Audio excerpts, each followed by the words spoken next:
할렐루야. 오늘도 예배 나오신 믿음의 성도님들 주님의 이름으로 환영하고 축복합니다. 예배를 통해서 하나님이 큰 영광 받으실 줄로 믿습니다.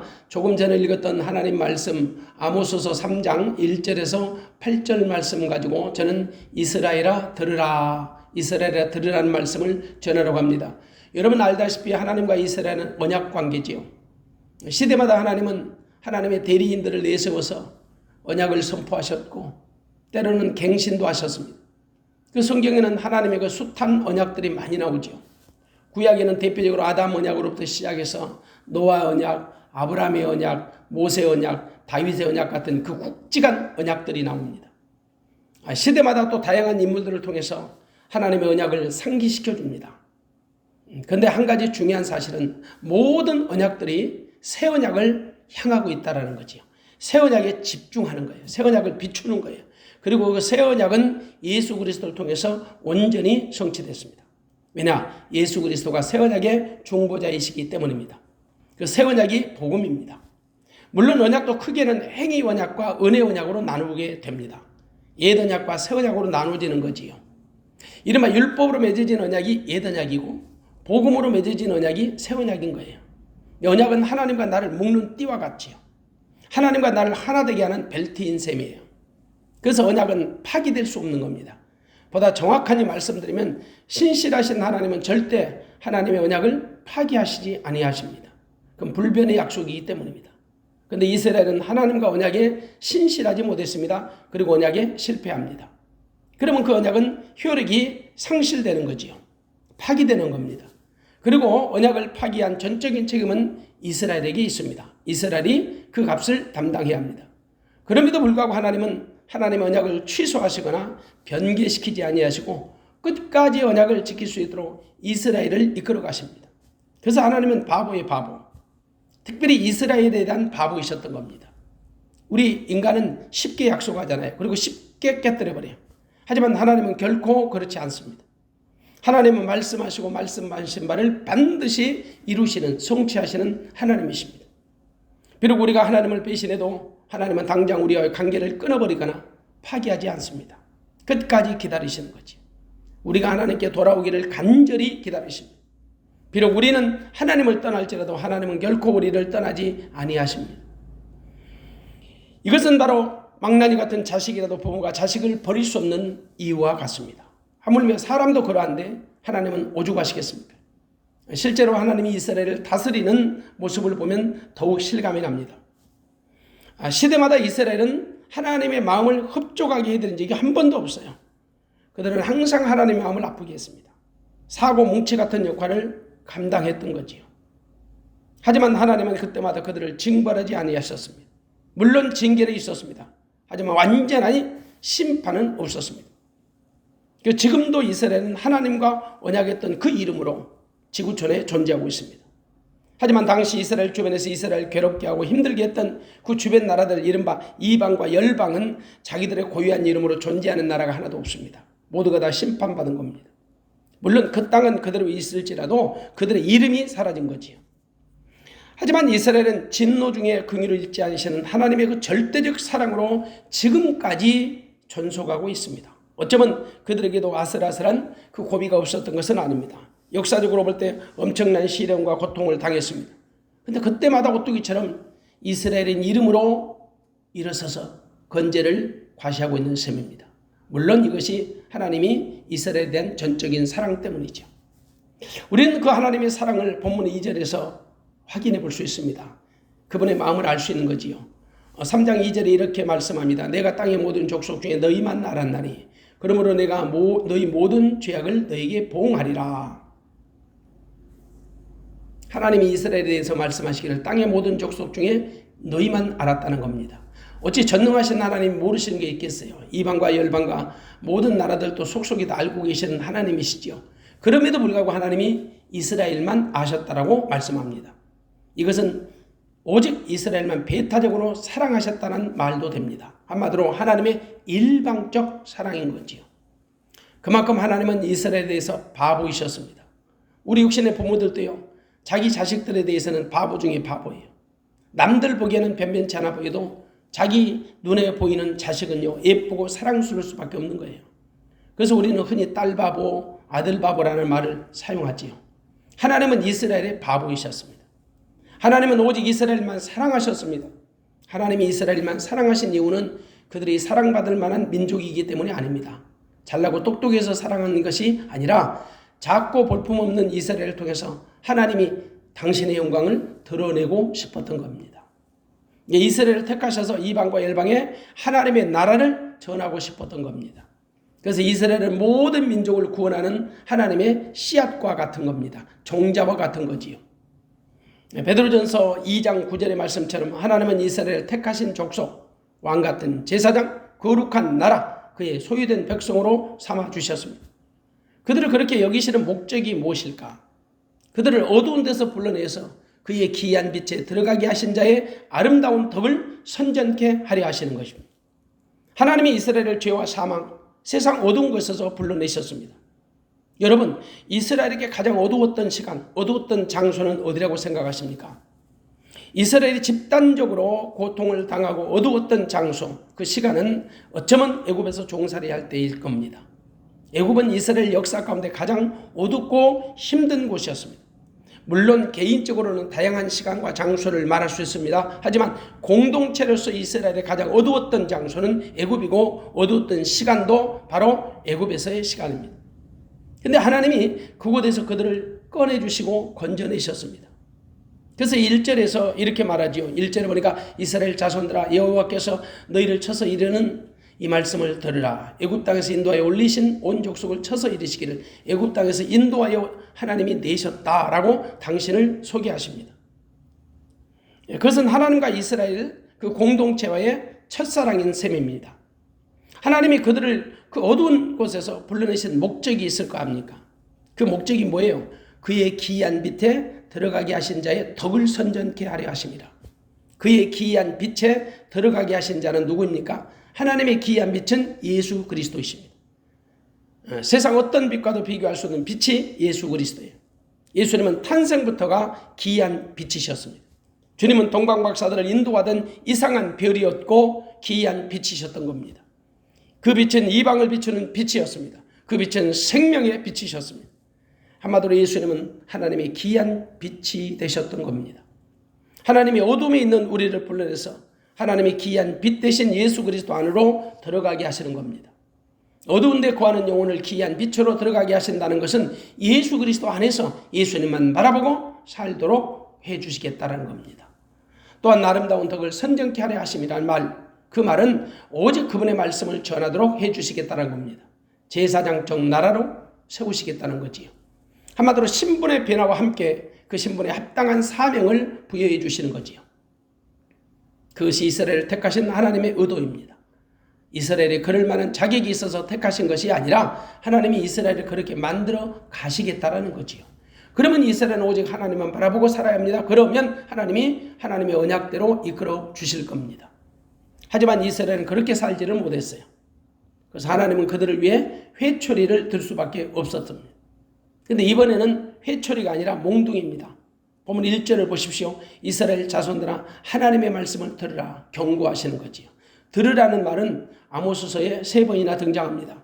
그래서 3번의 들으라는 설교가 등장해요. 3장 1절, 4장 1절, 5장 1절 들으라는 설교로 시작합니다. 예, 들으라는 말은 이스라엘에게 너무나도 친숙한 단어예요.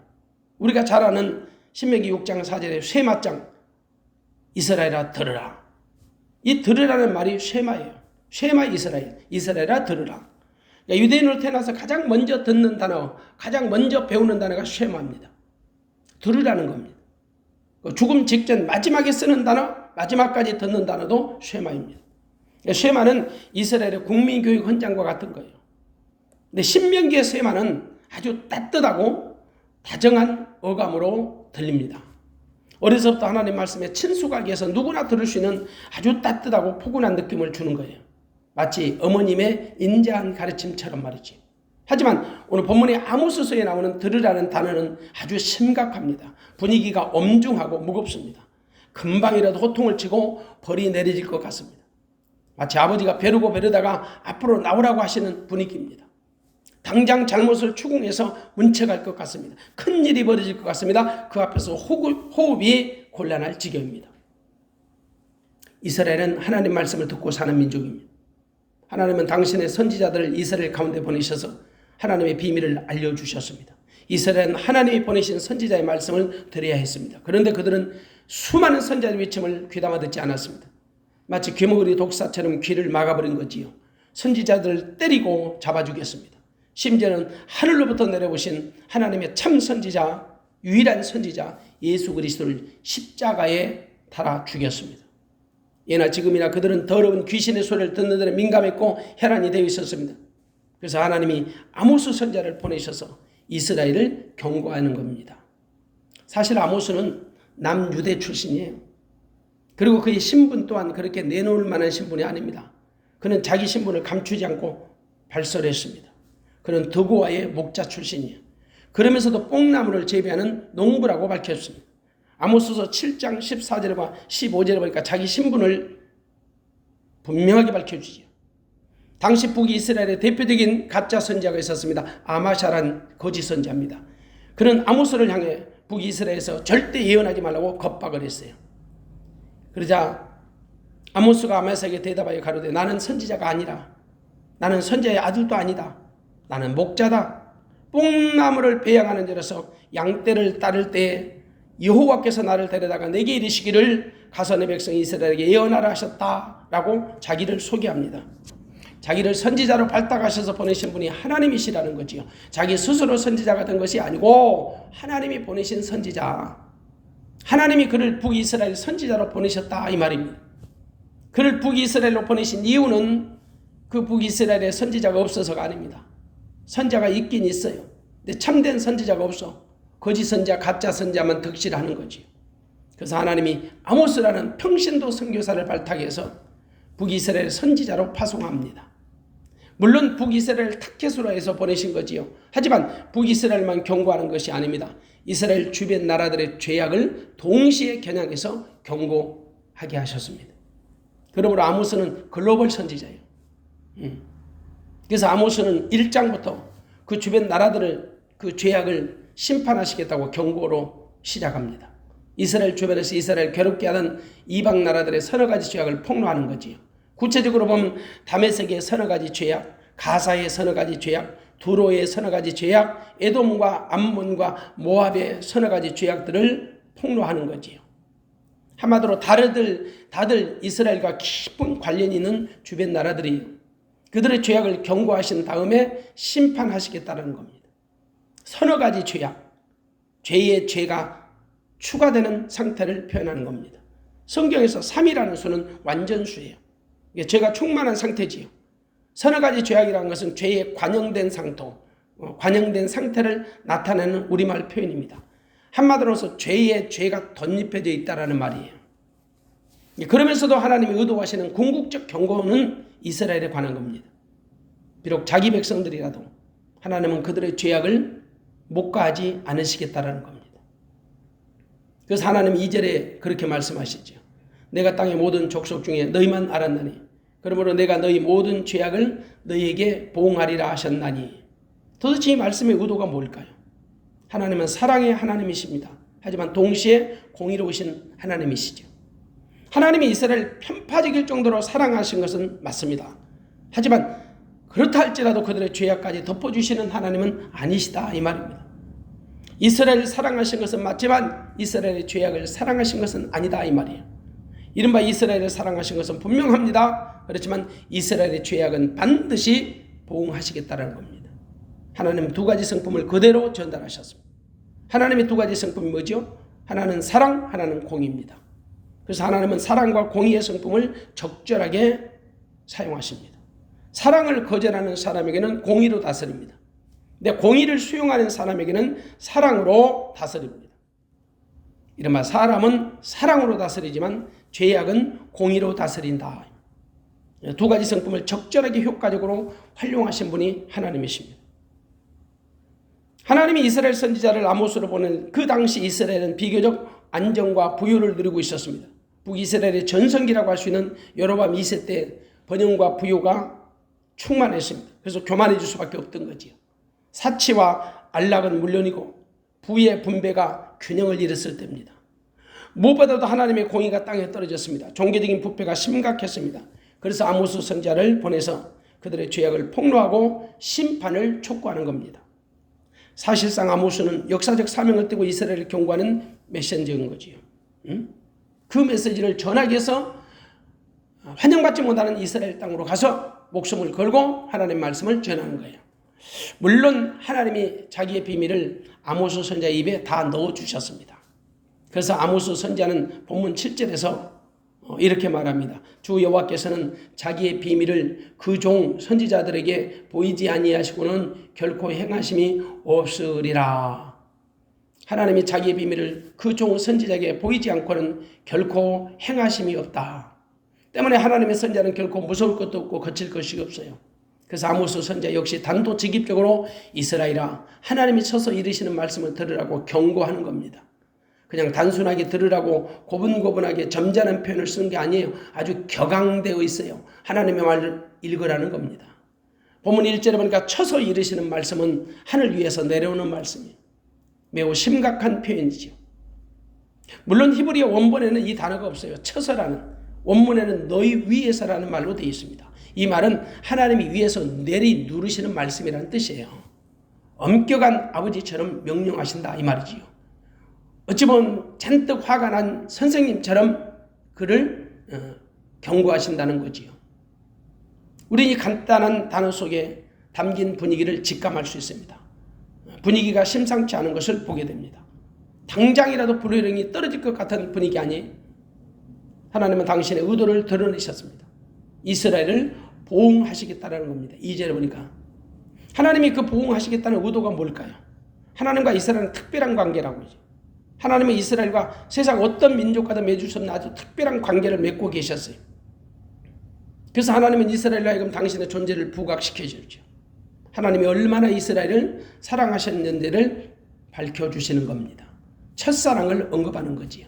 하나님과 이스라엘의 첫사랑은 언제부터라고 생각하십니까? 물론 신학적으로는 태초부터. 하지만 표면적으로는 애굽에서부터 하나님과 이스라엘의 첫사랑이 시작됐다고 저는 봅니다. 이스라엘은 애굽에서 아무런 존재감 없이 살던 민족이었어요. 당시에 아무도 이스라엘을 주목하지 않았어요. 어떤 민족도 이스라엘에 관심이 없었지요. 노예 생활하는 이스라엘의 인권에 대해서 편들어주는 나라가 없었어요. 오늘날 같이 유엔이라는 기구만 있었어도 그들의 인권에 대해서, 종살이하는 노예의 인권에 대해서 관심을 가져주었었는지 모릅니다. 하지만 당시로서는 언감생심, 감히 그런 마음을 품을 수 없는 거지요. 근데 그들을 처음부터 끝까지 지켜보고 계신 분이 계셨어요. 하나님이시죠. 하나님은 이스라엘의 신음소리를 듣고 계셨어요. 무엇보다도 그들의 인권에 대해서 너무나도 가슴 아파하셨어요. 그래서 하나님이 그들에게 먼저 다가가시고 그리고 그들의 손을 잡아주십니다. 아무도 관심을 갖지 않았던 그 별 볼 일 없던 민족 이스라엘에게 하나님이 시선을 집중하십니다. 그리고 하나님 먼저 손을 내미십니다. 여러분, 사실 이스라엘은 하나님을 전혀 모르는 민족은 아니죠. 일찍이 그들의 조상들은 하나님과 매우 독특한 관계를 맺고 있었잖아요. 그들이 애굽으로 들어간 것도 하나님의 그 신묘막측한 섭리가 작동된 것 아니에요. 하나님이 먼저 요셉을 애굽으로 보내셨습니다. 그리고 나중에 야곱의 일가족을 애굽으로 보내신 겁니다. 다 하나님의 섭리 가운데 이루어진 일이죠. 하나님의 특수한 목적을 따라 야곱의 일가족이 애굽으로 들어간 거예요. 물론 표면적으로는 야곱의 일가족이 기근을 피해서 애굽으로 들어갔지만 그 하나님의 거시적인 관점으로 보면 이스라엘 민족을 세우시는 하나님의 플랜이 있었던 겁니다. 때문에 애굽에 들어간 요셉도 하나님을 믿는 백성이었고 그곳으로 들어간 야곱의 일가도 당연히 하나님의 백성들이 있던 거지요. 하지만 시간이 지나면서 그들은 하나님이 없는 민족처럼 백성들처럼 살아온 것입니다. 요셉이 죽은 이후에 그들이 애굽에서 살아봤던 삶의 흔적을 보면 하나님을 의식했던 부분들을 찾을 길이 없어요. 한마디로 신앙의 계대가 끊어진 것이나 마찬가지였던 거지요. 그들은 자기들이 하나님의 백성이라는 의식이 없었어요. 단순하게 애굽에서 종살이하는데 그 피의식만 갖고 살았던 거지요. 여러분, 아무리 조상들이 신앙생활을 잘했을지라도 자기 자신이 신앙을 갖지 못하면 불신자지요. 이스라엘이 애굽에서 종살이하면서 신앙생활을 했던 흔적을 거의 찾아볼 수 없지요. 그러니까 불신자나 다름없던 거예요. 하지만 그런 와중에도 하나님은 아브라함과 맺었던 언약을 이루시기 위해서 이스라엘을 주목하고 계셨던 겁니다.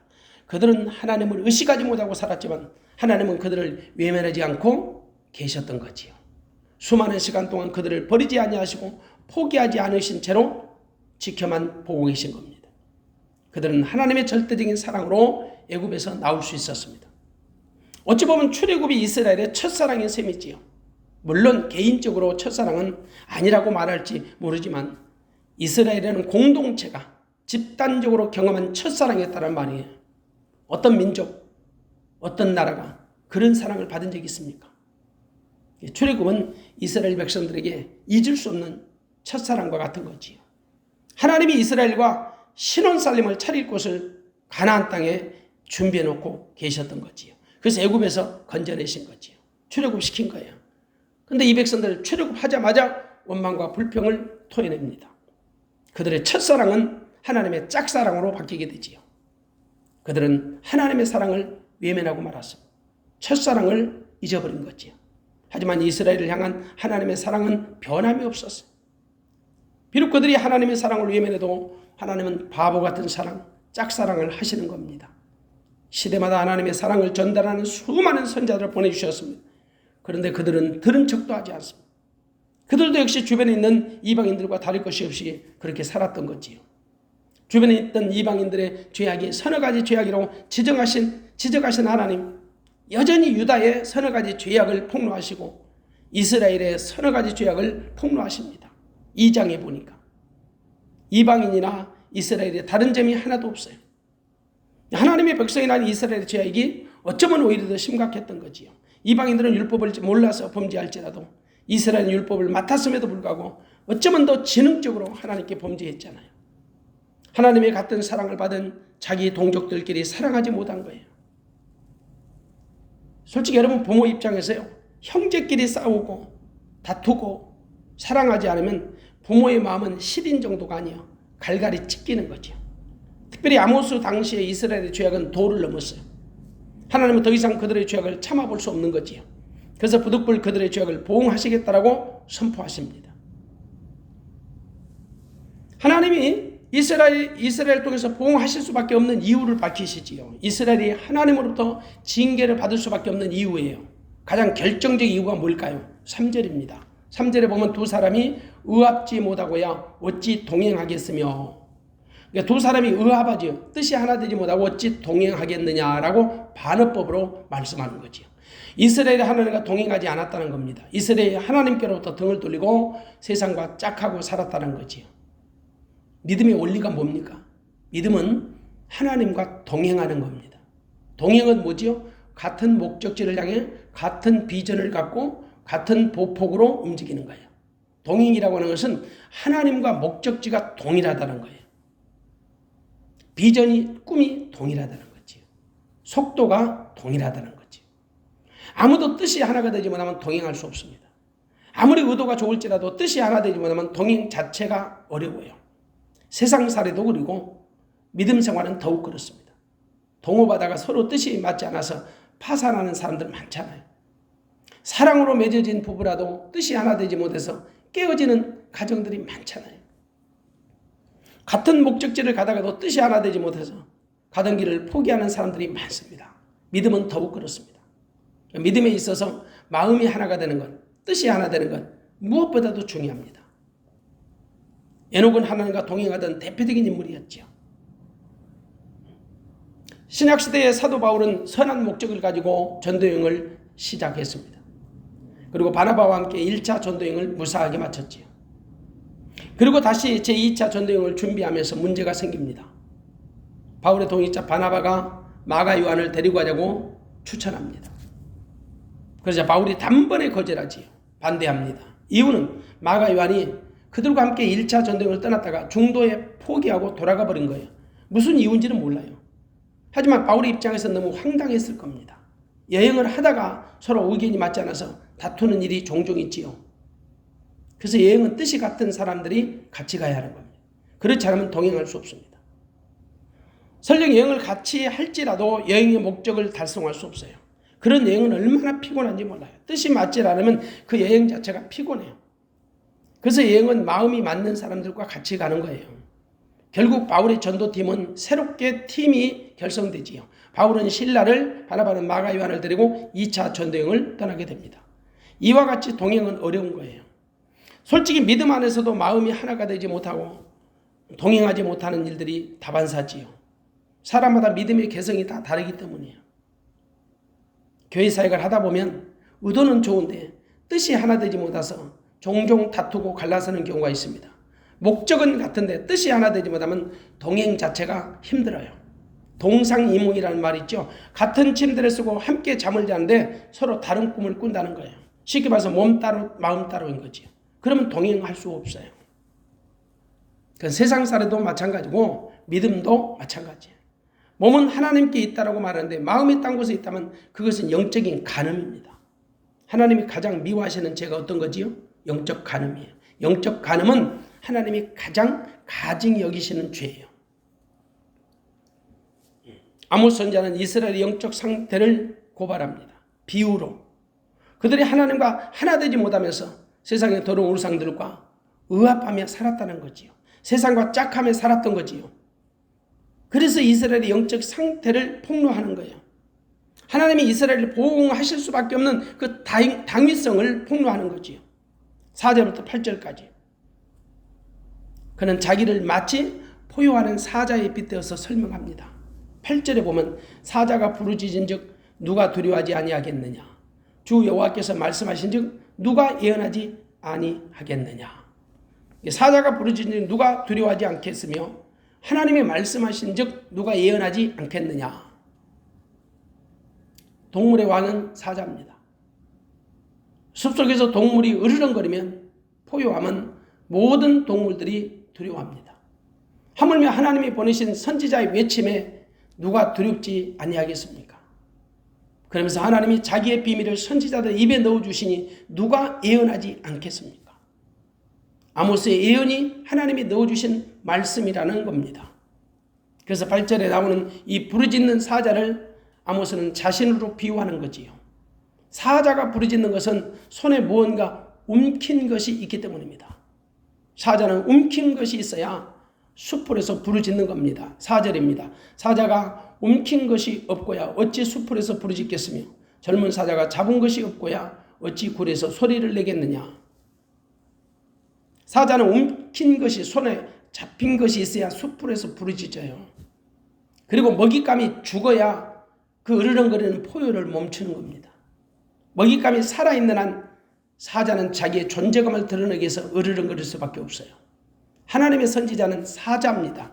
하나님의 사자는 하나님의 말씀을 입에 넣고서 포효할 줄 알아야 합니다. 그런데 오늘 많은 하나님의 사자들이 포효하지 않습니다. 주변에 있는 다양한 성도들의 시선을 의식해서 외칠 줄 모릅니다. 혹시라도 시험에 들까 봐 눈치 보느라고 잠잠합니다. 짖지 못하는 벙어리 개와 같습니다. 부르짖지 못하는 사자와 같습니다. 하지만 신실한 하나님의 선지자라면 하나님이 그의 입에 넣어주신 하나님 말씀을 담대하게 선포해야 합니다. 마치 움킨 것을 가진 사자처럼 말입니다. 당시 이스라엘 향한 선지자 아모스는 사자처럼 외쳤습니다. 그들에게 맡겨주신 이스라엘이라는 먹잇감이 죽지 아니했기 때문입니다. 이스라엘이 영적으로 죽어야 사자의 포효는 멈추게 될 것입니다. 그들은 여전히 선지자의 외침에도 아랑곳하지 않았습니다. 그들이 하나님의 선지자의 외침에 항복해야만 사자의 울음이 멈출 수 있을 텐데 말입니다. 그런데 이스라엘은 자기들이 살아있다고 오히려 큰 소리칩니다. 이러쿵저러쿵 변명이 많습니다. 말이 많은 거지요. 오히려 선지자의 부르짖음에 반항합니다. 자기들이 옳다고 쫑알댑니다. 한마디로 가관인 거지요. 이 계속해서 아모스 선지자는 자신이 사자처럼 포효할 수밖에 없는 이유에 대해서 말을 이어갑니다. 오늘 5절을 보겠습니다. 5절에 보니까 창의를 땅에 베풀지 아니하고야 새가 어찌 거기에 치이겠으며 아무 잡힌 것이 없고야 창의가 어찌 땅에 뛰겠느냐. 창의는 덫을 얘기합니다.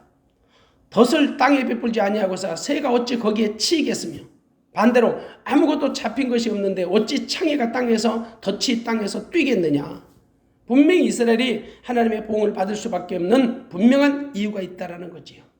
하나님이 자기를 이스라엘을 보내신 이유가 있고 자신이 담대하게 심판을 폭로하는 이유가 있다라는 겁니다. 그게 뭘죠? 이스라엘의 죄악입니다. 아모스는 다시 그들에게 심판의 당위성을 설명합니다. 6절을 보십시다. 6절입니다. 성읍에서 나팔을 불게 되고야 백성이 어찌 두려워하지 아니하겠으며 여호와의 시키심이 아니고야 재앙이 어찌 성읍에 임하겠느냐. 성읍에서 나팔을 불지 않았는데 백성들이 어떻게 두려워할 줄 알겠느냐. 나팔을 부는 이유는 다양합니다.